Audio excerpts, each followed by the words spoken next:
Entonces ya está. En el nombre del Padre, del Hijo, del Espíritu Santo. Amén. Vamos a pedir al Espíritu Santo su iluminación en estos momentos para entender unas palabritas que nos pueden servir para nuestra vida como católicos. Hoy celebra la Iglesia la festividad de San Atanasio. Y para poder explicarles quién fue San Atanasio en la misa, que es lo que vamos a hacer en la homilía, yo dije, ¿cómo vamos a hablar de San Atanasio sin conocer a los padres de la Iglesia y un poquito la historia del monacato católico? Entonces, he preparado como una especie de resumen muy rapidito que patrística es una materia que estudiamos en los seminarios, donde se ven los padres de la Iglesia y todo eso. Pero entender lo que está pasando hoy con Alemania es entender quién fue Atanasio y qué es lo que estamos viendo. Entonces, hoy vamos a hablar de esos orígenes del monacato. ¿Saben lo que es el monacato? No. Monasterios. Cómo nacen los eremitas, cómo nacen los ermitaños, todo esto. Entonces, hay una cosa bien curiosa. América no fue evangelizada por monjes, sino por frailes que se dedicaban al servicio y a la evangelización. Misioneros, los jesuitas, los franciscanos, los dominicos. Pero cuando hablamos del monacato, en sus orígenes hablamos de otra cosa. El monacato se basaba en algo que eran los primeros cristianos que se sentían esa necesidad de apartarse del mundo para orar como el Señor quería que oráramos. Y esto es interesante por una razón. Perdón, yo voy a cambiar de gafas porque me pongo esas y veo a las niñas lindas rosas y a los feos como monstruos.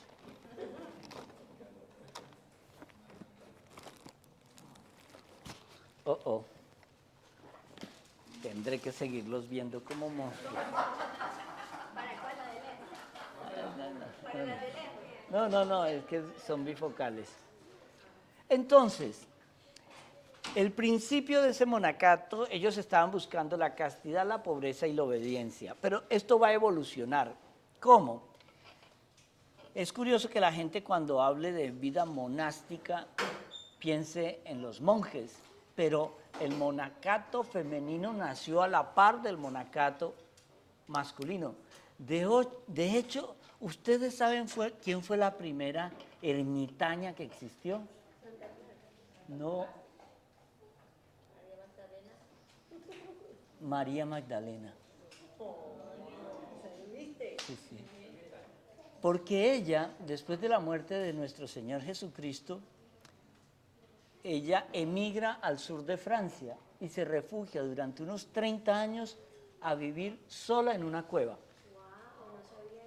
Entonces, es interesante cómo Francia empieza esa evangelización a partir, si ustedes van a visitar el sur de Francia, ustedes van a encontrar iglesias de Santa María Magdalena por todas partes.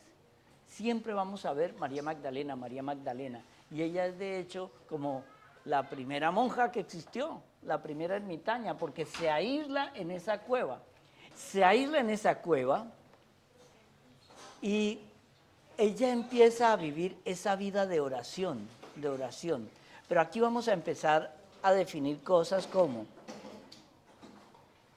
empieza una palabra que se llama el anacoreta. Anacoreta viene de una palabra que dice anajoreo, que quiere decir apartado. En griego, ellos se apartaban al desierto, pero no el desierto en el concepto que tenemos nosotros de arena y rocas, sino eran lugares solitarios, apartados, puede ser un bosque. Pero por eso ermitaño quiere decir desierto, que tiende a estar en el desierto. Y eso, anacoreta, ermitaños, vienen a ser sinónimos porque ellos se apartaban para vivir la vida de oración.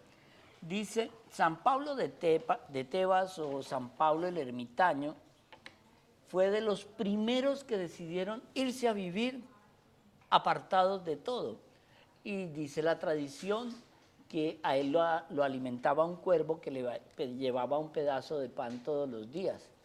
Hemos visto que en la Biblia se repite mucho esto con los santos, que un cuervo lo alimentaba, que una paloma lo alimentaba. Pero curiosamente, las zonas más importantes del cristianismo, en los primeros momentos del cristianismo, hoy son musulmanas. Egipto era el adalid del cristianismo. Cuando salen todos los primeros discípulos huyendo, la manera más fácil de huir era huir o hacia lo que hoy es Turquía, Antioquía, todo eso, que hacia allá huyeron muchos de los apóstoles, o hacia Egipto. Ahorita estoy haciendo un máster en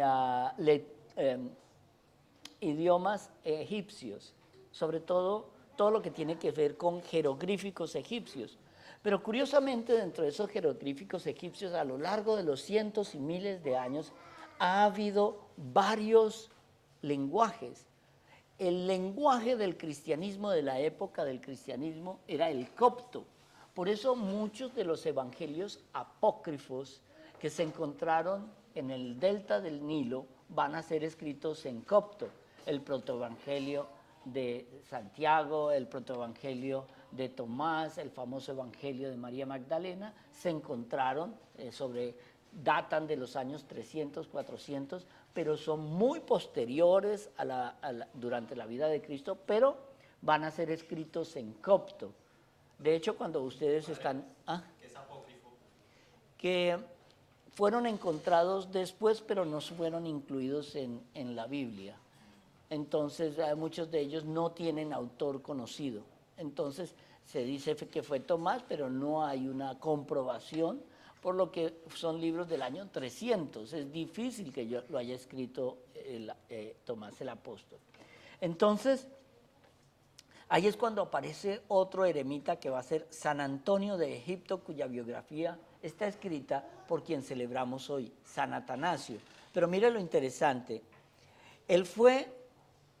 San Antonio el egipcio fue anacoreta y él era de los que se aislaba a orar, y para poder vivir esa santidad, él mismo se hizo un muro para que no pudiera ver para afuera y nadie entrara, porque cuando más tú te aíslas, más te busca la gente. Y él, es curioso, este es un común denominador en todos los ermitaños, mueren a muy avanzada edad. San Antonio murió de 105 años. Y muchos de los anacoretas de aquella época era conocido porque San Antonio tenía todos sus dientes blancos y perfectos. Moraleja, váyanse a vivir solos al monte.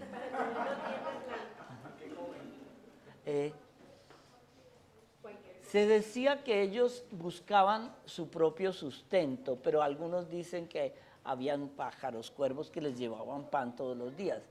Tú puedes creer lo que quieras, yo no estaba ahí. Entonces, la hermana de él también fue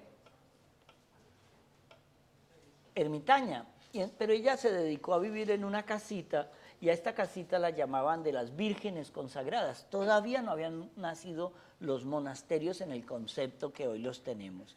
Entonces, ellos fueron conocidos, San Antonio y su hermana fueron conocidos como los primeros ermitaños del desierto. Y él empezó a crear grupos, se dio cuenta que había una manera de vivir esa vida de anacoreta, pero aquí viene algo bien interesante. Él empieza a crear grupos de a 10, o sea, en esta parte del bosque viven 10, pero no juntos. Viven ahí cada uno a su manera y se cuidan cuando ya son muy viejitos. Entonces, viven en estos grupos de 10 monjes. Pero lo que empezó siendo 1, 2, al cabo de 40, 50 años, ya en Egipto existían más de 6.000 monjes ermitaños, que eso es una barbaridad. Pero curiosamente, empezaron a organizarse de tal manera que no tuvieran que depender de los demás. Entonces, donde llegaba una comunidad de monjes, empezaban a desarrollar como el trabajo. Tú haces esto, tú te encargas del agua, tú te encargas de esto, pero cada uno en su mundo. Y aquí es cuando empieza un poquito lo que se conoce. Hay dos santos que hoy los conocemos como santos Amonio y Macario, que ellos llevan el monacato de Egipto y prácticamente lo exportan a lo que luego vamos a conocer como Israel, Siria, el Líbano, y se empiezan a fundar monasterios por toda esta área. San Hilarión funda el primer monasterio de ermitaños en la Franja de Gaza, lo que hoy conocemos como la Franja de Gaza, donde habitan los palestinos, pero curiosamente eso era la zona más cristiana de todo Israel. Hoy es en un 90% musulmán, como lo será Europa en no menos de 10 años. Mire, uno ve increíble que Europa pueda ser musulmana, pero ya no. Yo siempre repito esto como un loro. Cada mes cierran una iglesia de 1000 años católica en Francia y abren en esa misma iglesia una mezquita musulmana. Pero eso está pasando en Alemania, eso está pasando en Bélgica, eso está pasando en Holanda, eso está pasando en un sitio que ustedes ni se imaginan, España. ¿Por qué? Porque ya el ateísmo está creciendo a un nivel tan grande que viene cualquier... Mire, al que no cree y no conoce la historia de la Iglesia Católica puede creer en cualquier cosa que le presenten. Cualquier cosa que le presenten va a ser mejor. Entonces... Padre, una pregunta, pero los musulmanes crecen porque ellos se han multiplicado Claro. como raza, pero también porque la gente se convierte a musulmán. También. Porque yo creo que el padre Martí ya dijo que ellos son mayoría en Claro, es que el promedio de hijos, por ejemplo, en Francia, de una pareja es de 1.3.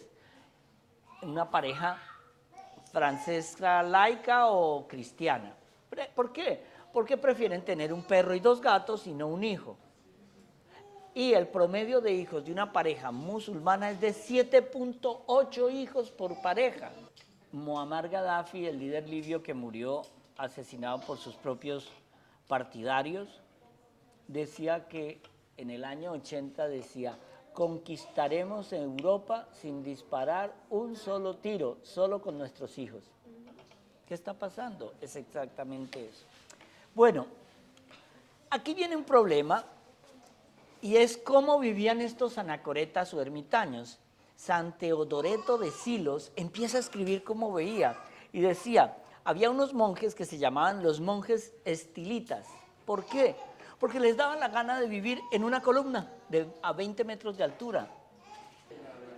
En estos grupos, los ermitaños y anacoretas del comienzo, por ejemplo, eran tan extremos que era como hoy estas viejas fanáticas religiosas, y mire que no estoy mencionando a Verónica del Valle. Entonces, se veían y decían, vamos a vivir en una columna. Se construían una columna de 20 metros de altura y ahí vivían, en un espacio de 2 metros cuadrados. Ahí hacían de todo y lo hacían en medio de la ciudad. Entonces la gente les pasaba en canastas comida, pero ellos estaban. Y había unos unos estilitas que exageraban la nota de tal manera que dentro de los que eran paganos, pues era sinónimo de burla, ¿cierto? Nosotros no estamos muy lejos de eso. Pero lo que viene aquí es esa comunidad de monjes va a crear algo que ustedes han escuchado la palabra cenobios, que viene de una palabra griega que se llama koinos, comunidad. Entonces se dieron cuenta que tenían que unirse de alguna manera. Entonces ellos se iban a vivir en las montañas o en un bosque, pero trataban de estar cerca uno de otros. Y entonces empiezan a crearse las comunidades más raras del mundo. Por ejemplo, los inclusos. Los inclusos eran ermitaños que vivían en absoluta reclusión, inclusos. Y entonces estos, por ejemplo, un estilita muy famoso fue San Simón, que vivió 30 años en una columna en Antioquía, en lo que hoy es Turquía. Parte de esa columna todavía existe hoy y forma parte de visitar las ruinas de la columna de San Simón. Pero los inclusos, esto es cuando empieza a haber una palabrita que hoy utilizamos mucho, clausura, que quiere decir encerrado. Cuando viene la reunión de todos los cardenales del mundo, entonces eso se llama un cónclave, que viene de una palabra latina que también tiene que ver mucho con la clausura. Es cónclave, con llave, clausura, viene todo de la misma palabra. Entonces, entender que aquí empieza a haber un movimiento muy interesante. Estamos hablando, todo esto está ocurriendo entre el siglo IV y comienzos del siglo V. Y aquí vamos a entender que hay una palabra que se llama akenatoi, que estos son unos monjes que van a instalarse en las riberas del Éufrates. Y ellos querían seguir la palabra de Jesús al pie de la letra, pero ellos solo cogían una parte del escrito de Mateo. Cuando el Señor le dice a Pedro, Santiago y Juan, velen para que no caigan en tentación. Entonces ellos trataban de no dormir. Entonces, si dormían de pie o dormían sentados. Entonces, había unos que en un principio griego de los estoicos llegaron a vivir años en una sola posición y no se movían. Entonces, uno dice, pero ¿habrá gente tan loca? ¿Pero qué los llevaba a querer vivir como Jesús? La falta a querer vivir instantes como si fueran permanentes. ¿Sí me explico? El Señor nos manda a vivir en ese fluir en la vida, no a exagerar de alguna manera esto. Y esto va a servir mucho para más adelante, porque dice que los akenatoi no se movían y la regla era vivir de pie o si estabas cansado te arrodillabas. Había otros monjes que eran los boskoi, que vivían a la intemperie. Ellos eran pastores, pero ellos vivían en el bosque y se movían de aquí para allá, pero no les importaba tanto el crear algo, sino en fluir de una manera. Oh, gracias. Dios lo bendiga. Entonces, Aristóteles decía en su filosofía que la soledad era solamente para las bestias y los dioses, que el hombre no podía vivir totalmente aislado de los otros. Y San Simón dijo palabras bien interesantes porque él decía, si vives totalmente solo, ¿cómo demuestras tu misericordia? ¿Cómo le lavas los pies a tu hermano? ¿Cómo tu hermano te puede atormentar y no puedes demostrar la paciencia porque nadie te atormenta? Entonces uno dice, wow, es muy inteligente, porque el Señor está diciendo ahí, tienes que vivir con tu hermano. ¿Tú a quién le demuestras la paciencia? A tu entorno, todo lo que vive alrededor tuyo y que te atormenta. Por ejemplo, uno tiene gente aquí que en nuestro grupo que es ejemplo, el pobre Guillermo. ¿Cómo demostraría la santidad él de la paciencia? Si viviera solo, no puede. Entonces, San Teodoreto de Silos hablaba muy bien de esta historia y habla también de los cenobitas que vivían, empiezan a agruparse, pero hay un monje que se va a llamar San Pacomio, es más o menos en el año, aquí dice, en el año 292, San Pacomio establece una especie de reglas mínimas y él se va a vivir a una zona, este es el mapa de África, ¿cierto? Aquí arriba queda Egipto. Egipto tiene un río largo, largo, largo que atraviesa varios países. En la parte pegada aquí arriba se llama el Bajo Nilo, Nilo Medio y Alto Nilo. Aquí en el Alto Nilo va a crear en una ciudad, una comunidad, en una ciudad que se va a llamar La Tebaida, en Egipto. Por eso los monasterios empiezan a llamarse como Tebaidas. En menos de 50 años, ya esta comunidad de San Pacomio tenía alrededor de 60.000 monjes ermitaños solo al final del siglo IV, fundados por San Pacomio, porque él puso unas reglas mínimas y él dijo, es que aquí tenemos que obedecer algo bien interesante, cómo vivir en un monasterio cuando había monasterios tebaidas que llegaban a tener hasta 2.000 monjes. Esto es lo que él empieza en las tebaidas, entonces empiezan a llamarse las tebaidas de diferentes maneras, hasta que llegan estas tebaidas a formar pueblos en la ribera del Nilo, pueblos enteros que empezaron a desarrollarse. Pero cuando nosotros llegamos aquí, a finales del siglo V, ya habían más de 60.000 monjes, y es cuando empieza el concepto del monacato como tal.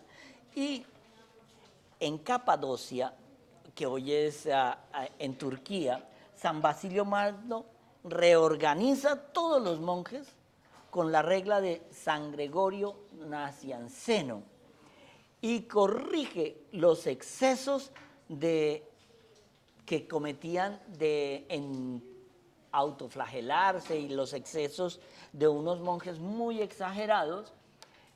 Y entonces esos excesos él los lima para que puedan vivir más una vida de oración. Esa regla va a ser la que se va a exportar después a través de San Atanasio, a quien celebramos hoy, y a través de otros santos como San Basilio, que los traen de Oriente a Occidente. Y esta parte es bien interesante porque aquí vamos a llegar a algo que sí conocen ustedes muy bien. Porque San Benito, él aparece y toma la regla de San Basilio y va a aparecer un señor que es San Benito. Entonces, el monacato de Occidente empieza con los destierros de San Jerónimo, San Juan Casiano y San Anastasio. Y aquí aparece un personaje bien interesante que es San Jerónimo, que él llega a Roma más o menos en el año 382. Y él empieza a vivir una vida ascética, una vida de ermitaño, pero se da cuenta que en Roma no la puede vivir. Y entonces se va a un pueblito, él es de, San Benito nace en Norcia, en Italia, en el año 482. Y entonces él abandona Roma porque dice San Gregorio, él era un hombre con una sabiduría no aprendida. Muchas veces, cuando ustedes empiezan en la vida de oración y oración y oración, van a dar respuestas sabias sin necesidad de saber que las están dando o que son sabias. Porque es cuando la oración continua nos va creando esa, llamémoslo, ciencia infusa. Esa es la belleza. ¿Por qué nace el ermitaño, el anacoreta, el monje? Porque quiere acercarse a Dios. Y como San Agustín decía, el hombre solo descansará en paz cuando descanse en Dios. Y esto es muy importante, porque nosotros vamos a entender que Benito empieza en ese aislamiento cuando se va de Roma y se va a vivir solo en un pueblo, en una cueva en Subiaco. Y ahí él empieza su verdadera vida de taumaturgo. ¿Sabes lo que significa taumaturgo? Hacedor de milagros. Es cuando él empieza a hacer milagros. Levitaciones, curaciones, conversiones. Y es cuando él dice, me voy 3 años a vivir solo en una cueva. Pero unos monjes cerca a Subiaco le dicen, mire, usted, ¿por qué no se convierte en nuestro superior? Y él dice, no, yo no quiero ser superior de nadie, a mí déjeme en la cueva. Y le insisten tanto que él termina yéndose al monasterio de cerquita a Subiaco para dirigirlos, pero no dura creo que son semanitas, porque los mismos monjes se aburren de la disciplina y tratan de envenenarlo. Es por eso que con los años la medalla de San Benito se convierte en una protección muy grande contra envenenamientos y contra esos bebedizos que dan las mujeres a los novios para que no se vayan y cosas así. Entonces, en este mismo va a existir también, aquí hay una cosa, en Ostia, él crea un monasterio muy bonito en la cabeza de una mujer que se va a llamar Fabiola. Y Fabiola aprende eso de la vida monacal y va a fundar en Roma el primer nosocomio. ¿Qué es un nosocomio? No, señor, el loco eres tú. Nosocomio es un hospital. El primer hospital de la historia lo creó la Iglesia Católica en la cabeza de Santa Fabiola. No existía el concepto de hospital jamás antes de ellos. Eso no fue inventado ni por musulmanes, ni por budistas, ni por cualquier... La Iglesia Católica, Apostólica y Romana es la que crea el primer hospital. Y aquí viene una cosa en la regla de San Benito bien interesante. San Benito, en esa regla, les dice que ellos tienen que ser hospitalarios. Entonces ellos empiezan a crear albergues para todos los peregrinos que están saliendo de Roma, sobre todo los que van a la Tierra Santa. Pero hay una cosa curiosa. Nuestro Papa, Cardenal Ratzinger, adopta el nombre de en italiano San Benedicto, porque quiere volver a rescatar ese cristianismo de entrega y oración. Todos podemos llegar a ser taumaturgos. En la intensidad de la oración está el poder del milagro. Si hay mucha oración y el Señor nos da el don, podremos decirle a una montaña, quítate de aquí y lánzate al mar. ¿Lo dijo o no lo dijo? Entonces, entender de alguna manera lo que viene ahora es bien importante.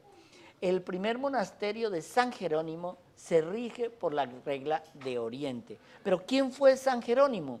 San Jerónimo fue otro personaje que se reúne y se va, miren esto, él se va y se aísla en un convento de mujeres, en un monasterio femenino, porque los primeros monasterios masculinos pensaban más en la austeridad, en la oración y en el recogimiento, contrario a los primeros monasterios femeninos, cuya finalidad era la intelectualidad.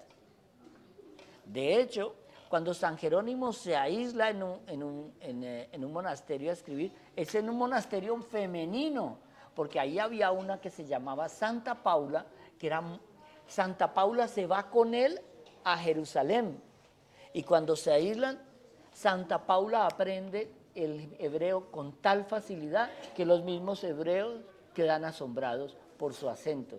Y es ella la que le va a ayudar a traducir muchos de los libros proféticos que San Jerónimo luego saca.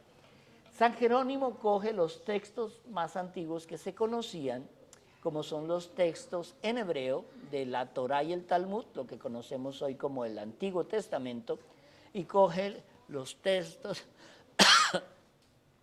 en griego koiné de los 27 libros que conforman el Nuevo Testamento, y es lo que conocemos hoy como la Vulgata, porque los traduce al latín. Desde entonces, todas las Biblias se traducían del latín al inglés, del latín al francés, del latín al alemán, del latín al español. Y eso es lo que hace importante todo lo que va a venir. ¿Por qué?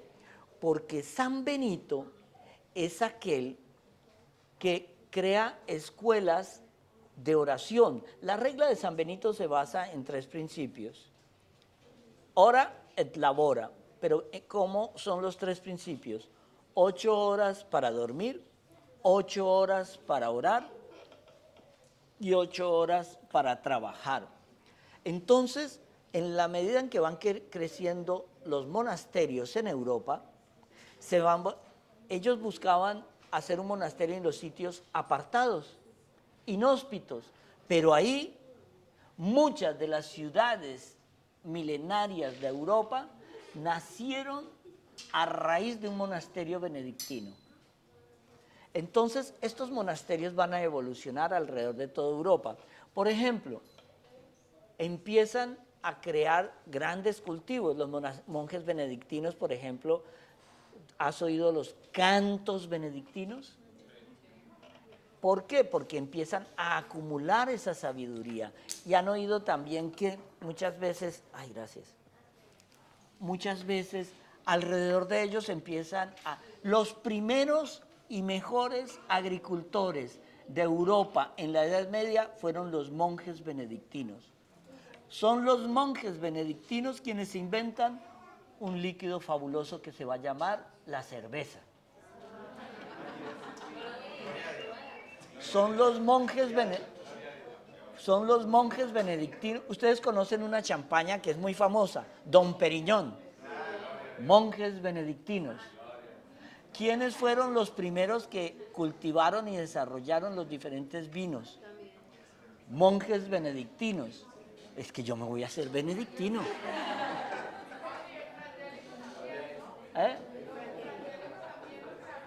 Todo, no, eso es de los franciscanos. Sí, por eso la botella es de un monje franciscano. Y aquí viene algo bien interesante, dice Guillermo. San Benito va a entender que él, si no se mueve de donde está, no va a hacer nada. Entonces sale y va a buscar una montaña y allá se va a refugiar con algunos monjes. Esa montaña se va a llamar Monte Cassino. Y ahí funda el monasterio más importante de los benedictinos.